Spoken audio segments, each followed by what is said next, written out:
Welcome to the Inside College Soccer Podcast, bringing together some of the best college soccer-related people to your earbuds, from coaches to players and beyond. So, thank you for tuning in. The Inside College Soccer Podcast is brought to you by Sports Recruiting USA, the college soccer experts. Now, enjoy the show.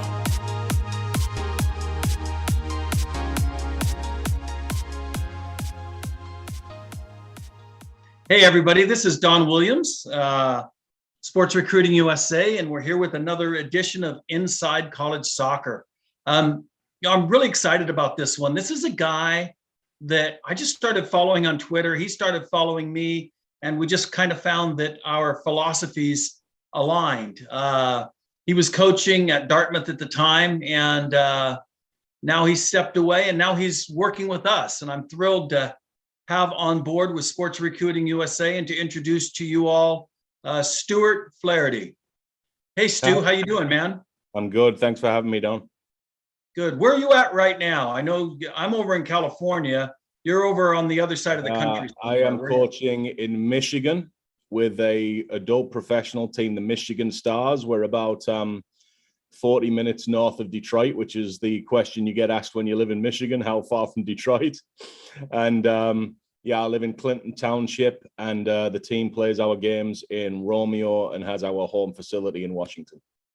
Right on. Who's the head coach there at Michigan Stars? Trevor Banks, another guy. Yeah, our old buddy Trevor. Did you know I tried to hire Trevor straight out of college to come work for me at Feather River College? And I did not know that. Yeah, I tried really hard. He's sharp, isn't he? He is, yeah. It's funny, our paths crossed. I was at Dartmouth and Trevor was at Brown. So we spent a few years together playing against each other in the Ivy League. So that was the initial connection that led to here. Yeah, no, I'm excited for what you guys got going there. That's fantastic. So, Stu, I noticed you don't have an American accent. I'm guessing you're not from here. How'd you get over here? I am from Middlesbrough, England. And I got over here. I was teaching sports psychology at Loughborough College, and I was coaching the team part-time for about a $2,000 stipend. And I realized pretty quickly that the 40 to 50 hours teaching was giving me not even 20% of the enjoyment of the 10 to 15 hours coaching was. So I made a plan to try and coach full-time. And at the time, I hadn't played pro. I'd only played college in England. I played youth, and I wasn't having much traction in terms of getting full-time work in England. So through a company called MLS Camps run by Gary Russell, who's a very good man, I actually got a 3-month contract where they hired me out to be the head coach of Cody Girls High School team in Wyoming. And then I went out there, did that season, went really well, actually broke the school's record for wins in a season, and went to Real Salt Lake to work in the front office, sell camps in the mountain region, work camps in the mountain region, and get involved with what was becoming the first ever academy for Salt Lake. And the difference between what it is now and what it was then is pretty phenomenal. And then my first adult job, so to speak, coaching, I moved over to Cape Cod and worked with Paul Baber on the Cape Cod Crusaders PDL team, which is now USL League 2. Such is the way that's not a full-time job. So I was coaching their youth teams and, volunteering with Paul in the summer. Left to go to a college job in New Jersey, and then reconnected with Paul when he started an expansion franchise, USL League 2, called Portland Phoenix in Maine. Did that for 8 summers. Had tremendous success. Paul's probably taught me more than anyone about coaching in this country. We won the Northeast Division 5 times. We had 62 alumni go pro. And year-round, I went from a volunteer assistant to head coach of Bates College, which was a D3 NESCAC school. And then I left there in 2018 to work with Bo Shinai at Dartmouth, which is a D1 Ivy League school, as his assistant, and then left Dartmouth to come here and work in the pro game with Michigan. So that is the winding road that got me here. Yeah, a couple of things I really like about that, because the question comes up all the time from overseas, but here in the United States too. It's like, how do you get into college coaching? How do you get into coaching? And my answer is start volunteering, start working for cheap, show your worth, show your value, and cream does rise to the top. and people do recognize. I find a lot of people don't want to do that grind, though. They just want to jump straight into being head coach at Stanford. I left his name out and I don't want to, but Pat Snyder, who was the head coach of Felician, that was my first college job.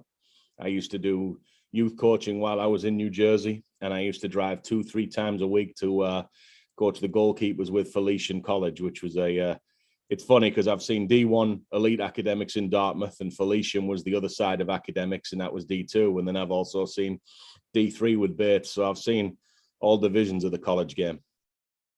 Honestly, that's why I was excited for you to come on board. We do get these kids that are Ivy League quality academics, and that's their main focus is academics. And so I knew that you'd be able to help us help those kids. So, all right, that's a good story. I like your background story, your origin story. You get into how you got over here. Now, one of the things that I wanted to talk about today has more to do with your psychology work.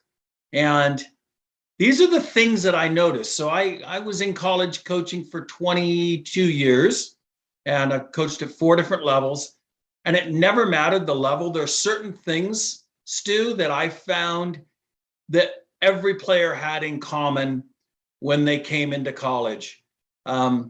First thing is getting their mind right, getting the mindset of most kids going away to school, having to play now with 22, 23, sometimes 24, sometimes 20. I've had kids as old as 28 on my team, all the way down to 19, 20-year-olds. So you get these kids coming out of high school.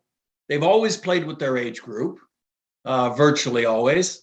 And now they've got to step in with older players. They've got to deal with coaches who will get fired if they don't win. And it's a different mentality. So what's your first bit of advice, or what have you noticed about kids, and how should they be preparing themselves mentally to come into college? I think a big part of sports psychology, Don, is the foundation of your psychology and your mindset is how you see the world. And there is one thing going on in American youth soccer right now that is counterproductive, and I feel like people ignore it because the common narrative is we're a generation of parents who are over-involved and the parents are hostile and everything's negative about the parents. But if you actually think from an intelligent standpoint, the aloof nature of coaches to have a parent give birth to a child and spend 18 years having that child be the most important thing in their life, and then they go to college and the coach says, back off now. Are we really surprised when the answer we get is, how about no? So I think what we have to think of as a soccer culture is we can't come at everything like we're going to create a perfect environment and a perfect system. And once you've got the perfect environment and the perfect system in place, then all these great players are going to come out of it. And if you think about it, a lot of parents do that, where they try and make the environment of their child optimal rather than teaching their child how to respond and be resilient and perceive a certain environment. We do it as a nation when US soccer says if we just have better fields and we have this and we have all these facilities, then all the great players will come, rather than actually realizing that sporting greatness happens inside individual minds. There is a very small percentage of people who are ever great, and it comes primarily from the inside of what they're going on and how they're perceiving things. Because I'd ask you, does Switzerland have a great tennis system? Or did Roger Federer just make himself a great player and a great athlete with a great mindset? Does Europe have better basketball facilities and coaching than America? Probably not, right? Last 3 NBA MVPs come from Europe. Did Liberia have a great soccer infrastructure at the youth level? Or did George Weah make himself a great player? You know the answers to that, it's obvious. But when we have a child come through the youth system for 5 to 10 years, programmed to look at environments and find fault and tell themselves that when the environment is different, they will be better. You got to realize what a dangerous cycle that is, because college sports, top to bottom, is amateur sports. College institutions, top to bottom, are educational establishments with sports added on. There is no perfect environment. You're not going to play for Man United. And if your mind is looking for something, it's going to find it. And my experience for, God, what was it, 16 straight years in college? All I ever saw was players going in programmed to find what was wrong. So you're on the back foot from the off, because you should have had a youth career where you went into certain environments and there was some difficulty and you succeeded because of it. Maybe it was a position you didn't want to play. Maybe you were on the bench when you didn't want to be on the bench. Maybe your team played in a really difficult league and you lost a lot. Maybe you were switching formations more than you liked. There should have been some discomfort during your development where your mind grew the muscle of resilience, where you said to yourself, right now, today, I can't do this. This isn't fun. And then you do it. And you tell yourself, yeah, I actually genuinely thought I couldn't do it. And then I did it. And then it happens again. And then it happens again. And then it happens again. And then you walk through the door of a college with a memory bank of, you know what, this is difficult, but here's 4, 5, 6 other things in my life that were difficult and I pushed through it. There's too many coaches and parents trying to take that push through away. And if the first time you ever really get faced with adversity is when you're 18, 19 years old and you're not ready for it, it can be overwhelming. And it can be the reason for the first side red flag would be a transfer and the second would be quitting. So I just think we have to sort of shift the way we communicate with players and shift the way we see things, and definitely see pain and struggle and rejection and difficult things as a gift in development, because without them, you're not developing anything high level or anything hard edged.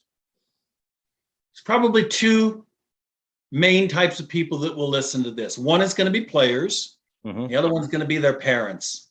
So to parents on this subject, what's your one major piece of advice that you'd like to give them? Don't be frightened of difficulty. I guarantee that the parent listening to this had difficulty themselves. I guarantee they recovered from it. And I guarantee they'd be a softer person without it. And it's natural when you love something, probably more than you've ever loved anything in your own child, that you want to wrap your arms around it and take all the suffering away. But I think what it is, it's the same with results-based pressure, right? Like we avoid that nowadays. Results don't matter. Results do matter. But instead of just having it make or break a child, why don't we create children that it doesn't break? Because at some point, whether it's college or pro, they're going to have to perform all these skills that you're spending thousands of dollars teaching your son or daughter under results-based pressure. And kids can. You know, we lock these kids in a room for SATs and say, by the way, if you don't get a certain score, you're not going to the college you want to go to, and you won't get the jobs you want to get for the rest of your life. But then we pretend these kids can't cope with a 2-0 defeat in an ECNL game. It's like mind-blowingly unintelligent. But then if you ever see a point where your child is breaking under that pressure, and you know your child's breaking more than any other coach, you know, the parent will always see first that a child is struggling and about to go off the deep end. Then you let them know you're not alone. Then you love them. Then you help them through that period. But then you put them back in the struggle again. And if you don't, they'll stay about where they are in terms of ability to deal with difficulty. And the difficulty doesn't just come in college soccer. Like college soccer, when someone's 50 years old looking back on their life, their top 10 difficulties won't include college soccer. And then if I'm a player who maybe is listening to this and thinking, gosh, I think I'm going to have to figure this out on my own. I don't feel that support structure around me. What's your advice to that player who's being introspective and wants to be more prepared? You don't have to figure things out on your own, but you do have to be proactive, making yourself a network. You know, when you go away to college, you know, if you go to kindergarten, you're 6 years old or whatever it is in America, and the teacher will come and hold your hand in the corner and bring you into class, and every kid will come and introduce themselves, and that's how we grow. That's not college. You know, there is a network around you, but you do have to take advantage of it. You do have to make friends. You do have to talk and communicate with your peers. You do have to talk to the older kids on the team and not just complain that they don't talk to you enough.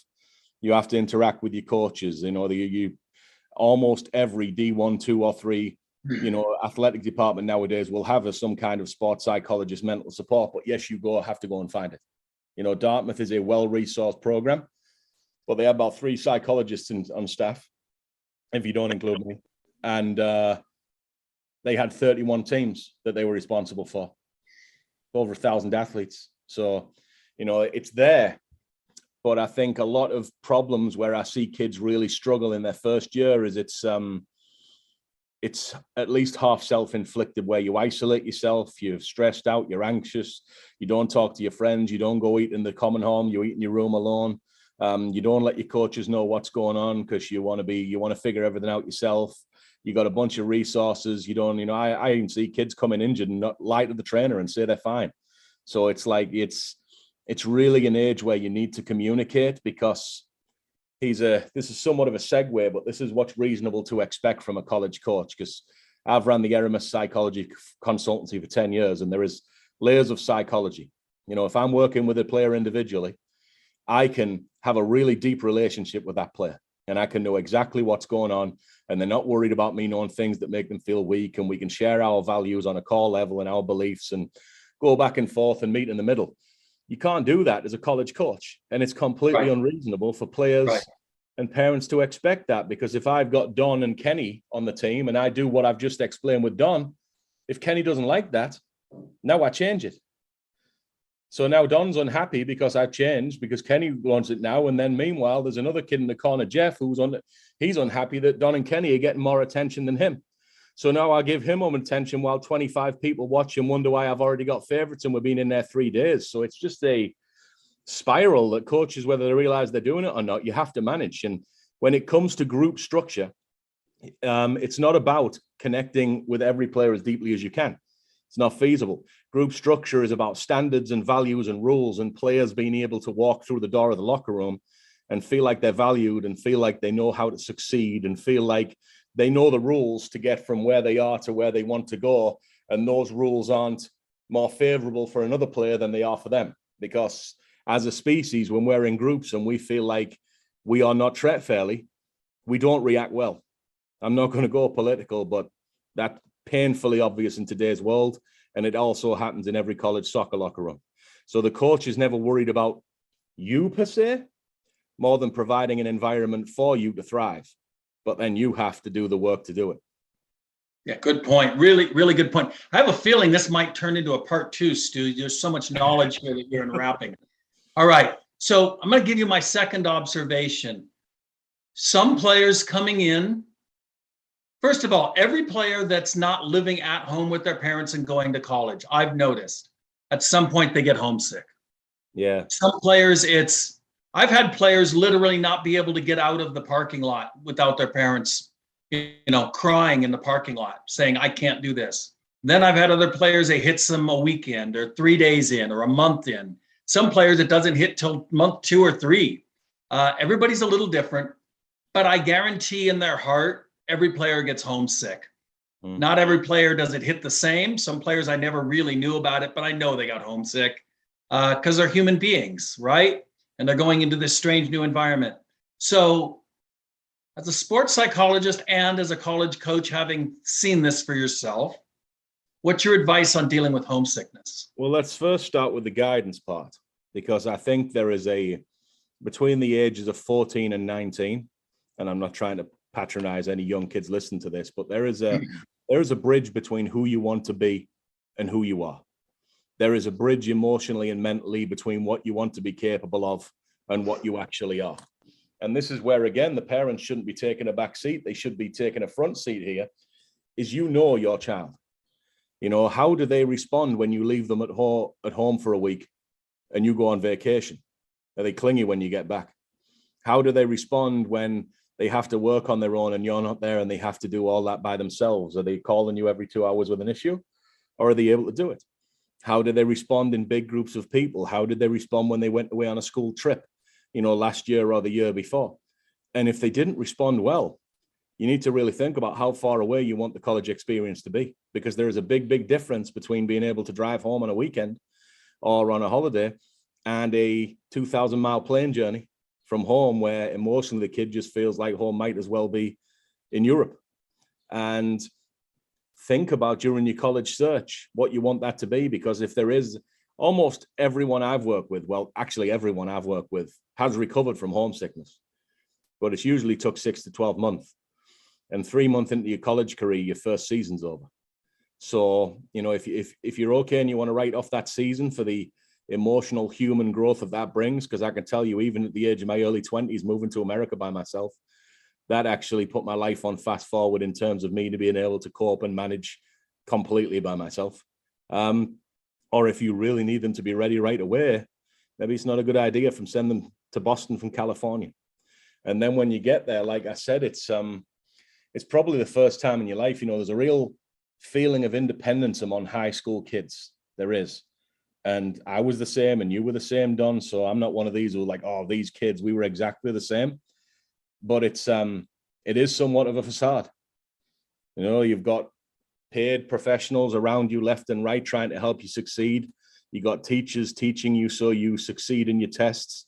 You got your parents providing your meals, doing your chores like the laundry that would take hours out of your day in college. In most teams, at least, some are fortunate. You've got a curfew. You never go home alone to an empty room after a bad day. You've always got the option to open your door and go sit with your family. I know some of the parents thinking like, well, he never does that, but like they can. And that's all gone. And it's just you. And it is the first time it's just you. And your parents can't help you. And your coach is preoccupied with a fair environment, so he can't help you as much as you'd ideally like either. So there are going to be parts in the day where you feel on your own. And this is the part where it's a life skill to initiate social connection. Find out the places you want to go. Find out the people you want to be with. Find a interest or a club that you want to do, and go do it. I always found Dartmouth funny because when the freshmen did things like, the video game club or the chess club, they were a geek and they were a nerd and they were somewhat socially exiled. But when the seniors did it, who were starters, it was the coolest thing in the world. So just, skip that curve and just do the things that you enjoy doing and fill your time surrounded by people you want to be surrounded with. And then if you need help, go and find it because it's there. But you do have to be the one to turn the ignition key and put your foot on the accelerator. You don't get carried through that process of socialization when you get there. I know there's orientation this and orientation that, and they sit you in rooms and talk at you, but that's not really developing connection with people that will carry you through, 4 years of a school career. Yeah, no, that's true. And I guess my advice that I'd add on to that to anybody who's listening is realize that you're not alone. Everybody's going through this, which I think is one of the most psychologically damaging pieces that we do to ourselves as human beings, is feeling like you're alone in this and you won't talk about it. You won't bring it up because you're afraid of what other people are going to say and judge you. But realize on this issue for sure, you're not alone. And then B, it's only temporary. Everything passes. Just got to sit with it a little bit. And you got to just let it flow. Because I've noticed, Stu, that usually by the end of the first semester, when I'm talking to my kids during Christmas break, how's your workouts going? How's it going at home or whatever? They can't wait to come back. Yeah. This is their new home. These are their new friends. And certainly by the end of their first year, that summer, first 2-3 weeks at home are fun. The rest of it, it's like, dang, I can't wait to leave. I can't wait to get back to my friends and my new family is the feeling. So, and I would say that's 90 to 95% of the kids that I've ever coached. There's always that 5 to 10% that never can make the adjustment.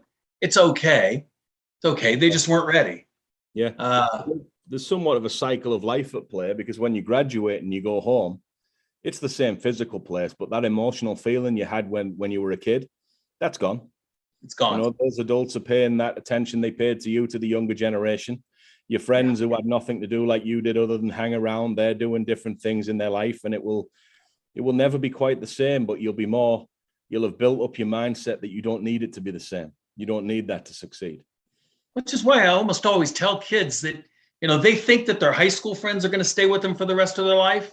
Maybe 1 or 2. It's usually the college kids, though, that they meet that they stay more connected with. And I think it's that jump into adulthood that you're all making together at the same time, going through the same growing pains of coming into adulthood and independence, that probably helps accelerate that feeling of that relationship, that bond that you've gone through. Yeah. So Stu, here's one of the other ones that I notice.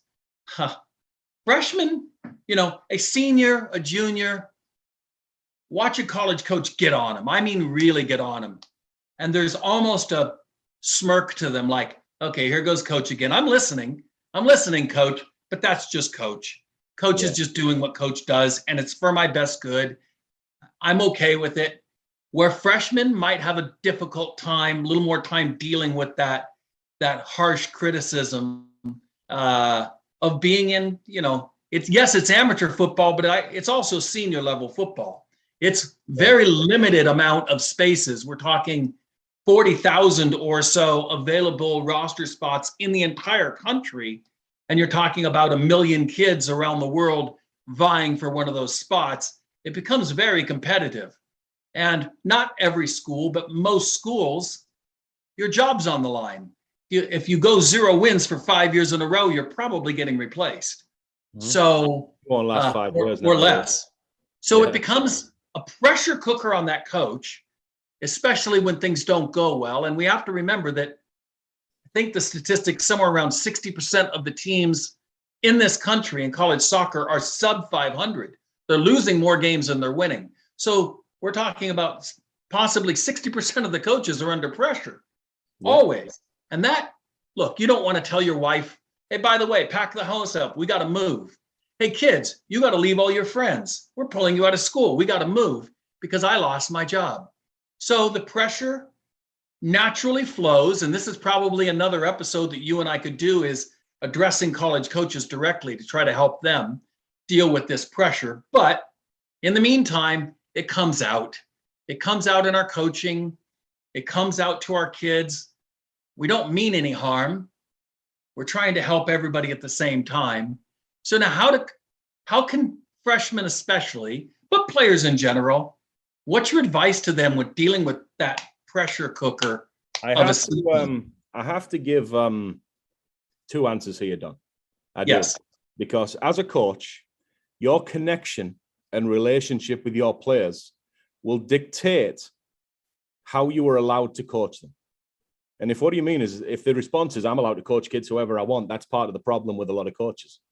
And I don't mean allowed as in you're going to lose a job or you're going to get in trouble with your boss or whatever. In terms of them listening to you, in terms of them having respect back for you. And a lot of people think, the younger generation is flawed because a coach doesn't automatically get respect. I don't think any coach should automatically get respect, because I'm not going to name any names, but in 16 years in college, in 3 divisions, some of the worst humans I've ever seen are coaching college athletes and bleeding their life issues onto their players and not getting respect back. And that is not an issue with the younger generation. So if you are a coach and you want to coach in that style, have at it. Done it myself successfully. But you make sure you're connecting with those kids, and you make sure it's an exercise in making that kid valued, respected, and you're pushing him to do something that even he thinks or she thinks she can't do, but you do think. Because if you come across as just someone who's getting off on the authority and power of being a coach and disrespecting kids, then that's exactly what you are. Now, when it comes to the kids, again, it's college. It's not pro. And we see on TV every day, pro coaches have issues with human communication. We see pro coaches, there was a weird thing in the Premier League where 3 years in a row, the defending champion was fired. And all 3 years, it was because of his relationship with his locker room. So these things happen, and you're not such a good player or such a special person now that you're a college athlete, that this is not something you're at risk of experiencing. But like most things in life, it's something you can work through. If you truly are the athlete you say you are, and you truly have the goals you say you do, this is not discussed, but you could do it with 10, 15 different coaches. And if you have some success in your life athletically, and you tell yourself it's only because of this one guy was your coach or this one woman was your coach, I'll tell you now, that's weird. That's almost false God syndrome. You should be able to succeed and thrive with different personalities. It's like in youth soccer, you get these coaches who are like, oh, he's the best coach ever. Well, he better not be, because they better be able to perform to this level with the college coach. And then these high-level college coaches who want to develop pros, well, you better be having players ready to play multiple different styles, deal with multiple different communication styles, deal with multiple different personalities without you, or you're not actually doing your job. But what happens is the human ego comes in, and the coach wants to be the person, and the player wants to feel like this person's dragging them to success. So if your coach isn't ideal in your first year, push through it. Tell you now, I've had bosses I hated, and I showed up and worked every day. And they never knew that you hated them, I bet. Couple did occasionally when I A slept. couple occasionally. Many didn't. I did it for I've been an assistant under head coaches where I disagree with almost every element about how they deal with their players, but that's not my place. You know, I don't tell people what to believe in terms of religion, but I believe there's a higher force, and I believe we are put in situations in life to learn things and not sit crying about them. And I believe when we learn the lessons we're supposed to learn, we are rewarded with moving up the ladder. That's how I think this whole thing works. And when you come at it that from a perspective, if you go in there and it's your first 3 months of your college career and the way your head coach talks to you isn't ideal, doesn't mean you can't have great relationships with your teammates. Doesn't mean you can't be getting fit. It doesn't mean you can't be playing well. Doesn't mean all these things unless you decide you're only going to play well if this person's nice to you. Right. But then we want to say we're resilient and we're strong and we're gritty and we're growing as a person. Somebody shouts at you and you can't function no more. I'm not telling you can't get upset, but I can tell you that there is going to come a point in your life where you will have to be able to deal with that, because you're not just going to quit your first paid job the first time your boss says something you don't like. But then that's the cycle where you got bosses and college coaches who realize that and they abuse it. And that's awful. Yeah. No, I think that's outstanding advice, because that's the real world. Look, I always looked at college coaching as this is their last major lesson before we really do cut them loose. In other words, this is their first introduction to being away from home, dealing with difficult people while they don't have the support of their parents and they aren't going to get to sleep in their own bed and, have the comforts that calm them. This is where they got to deal with it. And this next 4 to 6 years for most kids is their last lessons in childhood before they get booted out and the real world gives them a boot up the butt, because this is it. After this, it's perform or starve. It's work or don't work. It's get along or don't get along. And I feel like as college coaches, this is our big responsibility to these kids, is to help create an environment that challenges them and stretches them enough to help them grow, but not break them. Yeah. Not break them. We don't want to break. This isn't the military, right? That some coaches do treat it that way, but this isn't, break them and build them back up. This is how do we stretch them so that they can grow. Yeah.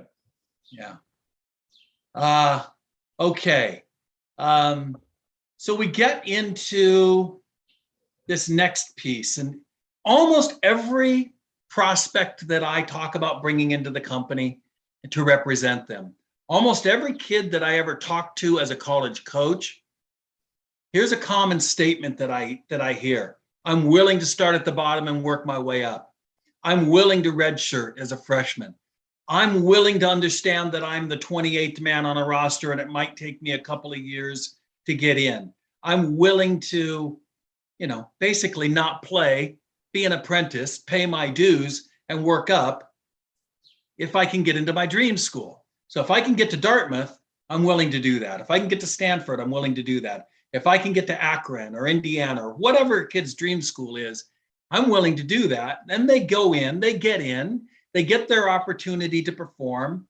They're 18 years old. They're going through all the struggles that we just talked about. They're going through the adjustment struggles, the homesick struggles, the coaches, not hovering over them and paying them all the attention in the world struggles, being independent struggles. And now they have to compete against 21, 22, 23-year-old, whatever, seniors. And all of a sudden they're not playing. Now, I think most kids really do think, yeah, but they haven't seen me yet. I'll be the exception. I'm the best player on my team. I think part of it's that. And then part of it's a genuine, for some other kids, really feeling like they could work their way up. And everything's great till week 3 that you've been left off the bus. You didn't get to travel. Week 4, week 5, week 6. Shoot, we're halfway through the season and I'm not even traveling. Yet I still got to show up every day. I still got to go to study table. I still have to train. I still have to be fit. I still have to pay attention. I still got to go to film meetings. I still got to go to the weight room at 5 a.m. I'm still doing all these things, but it's becoming quite clear coach has no plans for me. And then we project into year 2 and year 3 mentally, we pretend like it's never going to change, and we project through and go, this is no fun, I quit. Or this is no fun, I'm transferring. Or this is no fun, mommy and daddy, I'm really unhappy. Coach doesn't like me. Coach plays favorites, and we start dealing with this feeling. You know what I'm talking about? Yeah, I mean, how do we several issues of human nature at play, Don. So the first lesson you're learning there is insert incident here isn't going to solve all your problems in life. Getting into your dream school isn't going to take away every bit of pain and, suffering in your life. Like we all tell ourselves we want to make money, and how many millionaires are depressed?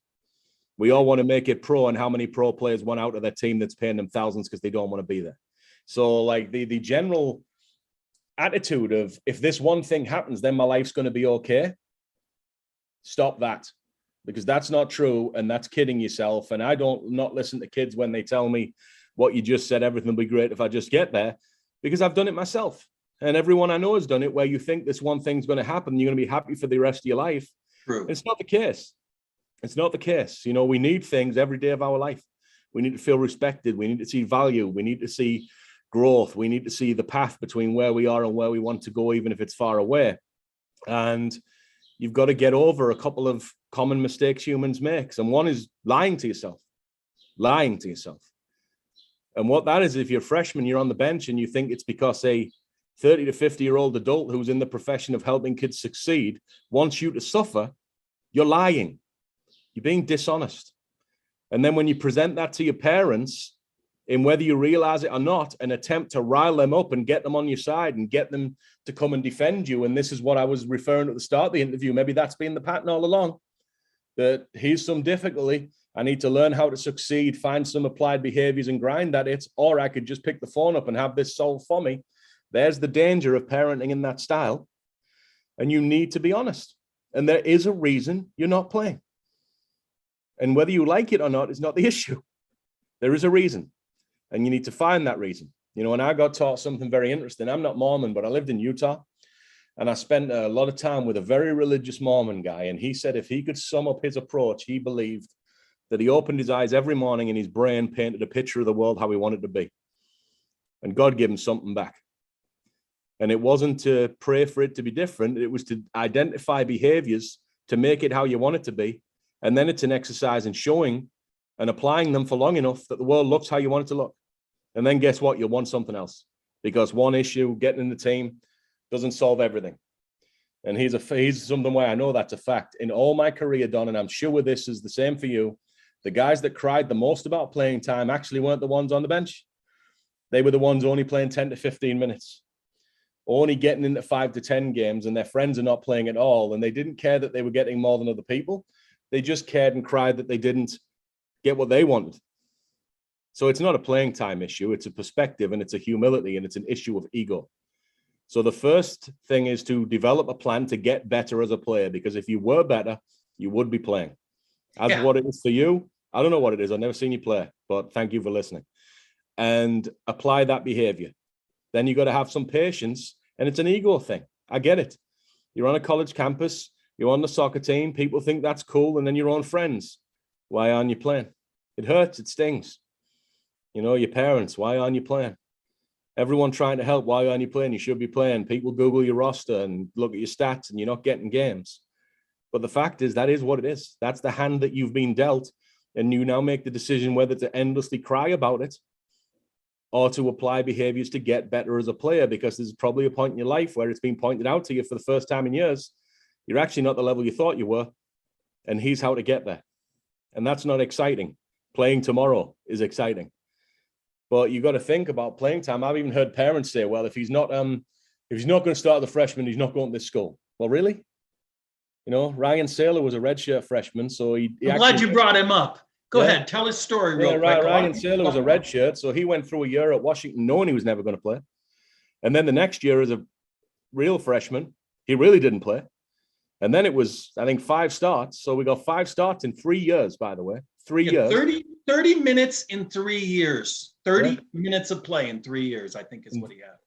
And then he beat the hell out of my Dartmouth team, my last year at Dartmouth. And I'd like to think that's his greatest achievement, but he probably doesn't even remember the game.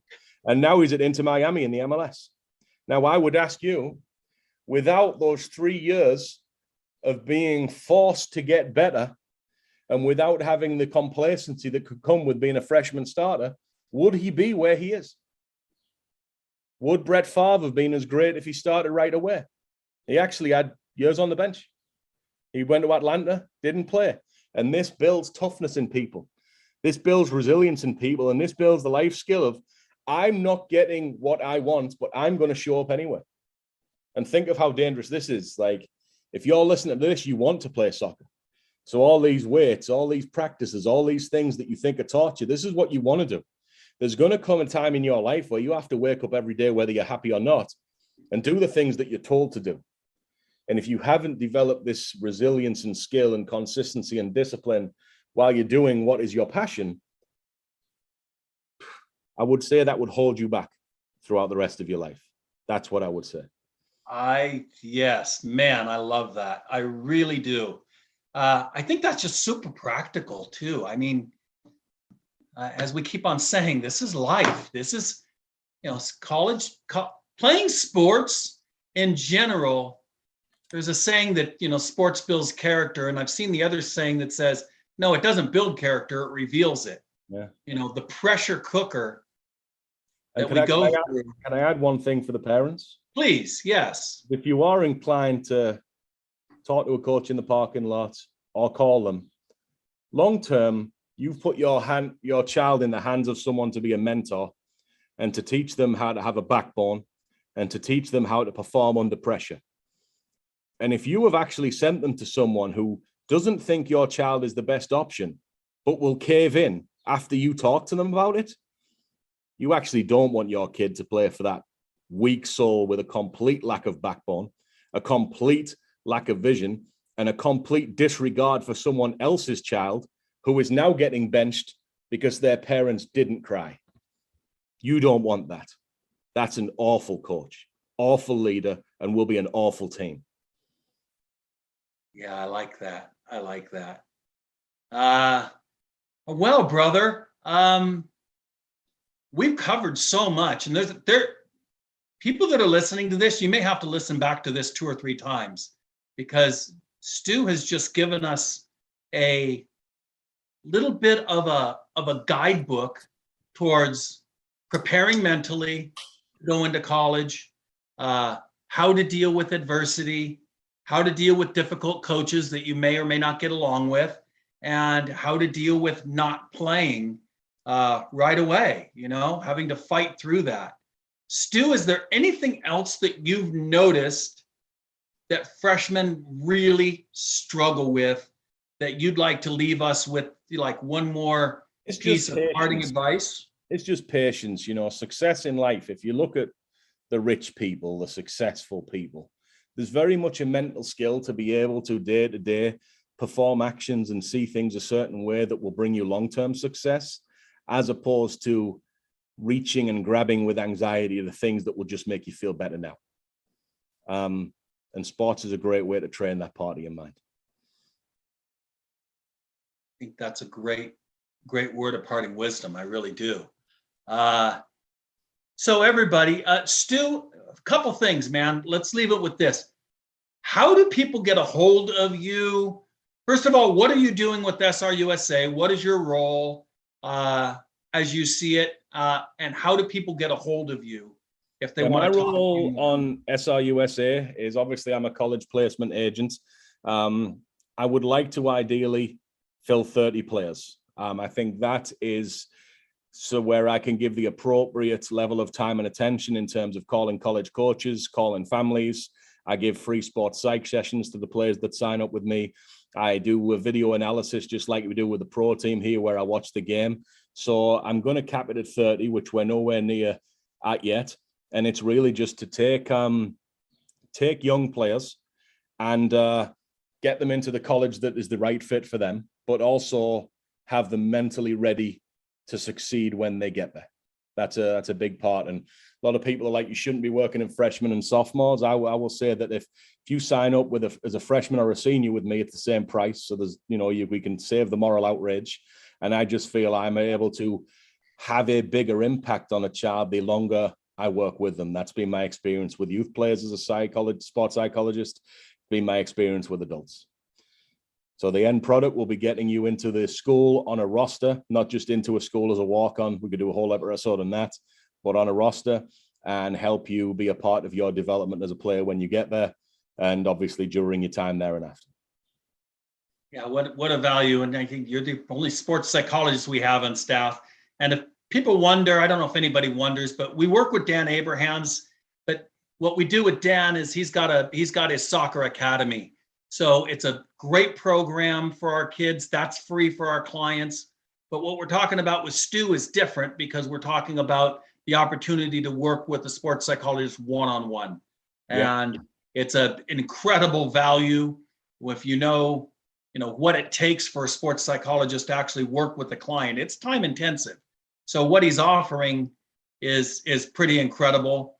And Stu's philosophy that he can only handle so many because he wants to give quality to his clients, by the way, is the entire SRUSA philosophy. We are boutique and we don't just take in everybody. We just can't. It's what we do is quite labor intensive. So we really appreciate you being on staff, Stu. We appreciate what you bring, not just where you've coached, which I think you're the only staff member we have who's coached in the Ivies and the little Ivies. And we really appreciate the knowledge that you bring into us. And then, so if people want to get a hold of you, what's your email address? How do they get a hold of you? So Twitter, at Stewart Flaherty. I know the kids like Twitter. And then it's Stewart, spelled Stewart, at srusasoccer.com. Well, there you go, folks. Hey, again, thanks, Stu, for spending this time. It's really nice to get to know our staff. We're going to do this with a few other staff members, folks, so that you can get to know our staff a little bit better, see the expertise that we have on staff at SRUSA. The core is built around college coaches, because nobody knows this system as well as people that have worked inside the system for years and years and years. So thanks for coming on, Stu. Really appreciate it. You, Don. All right, we'll talk to you soon, brother.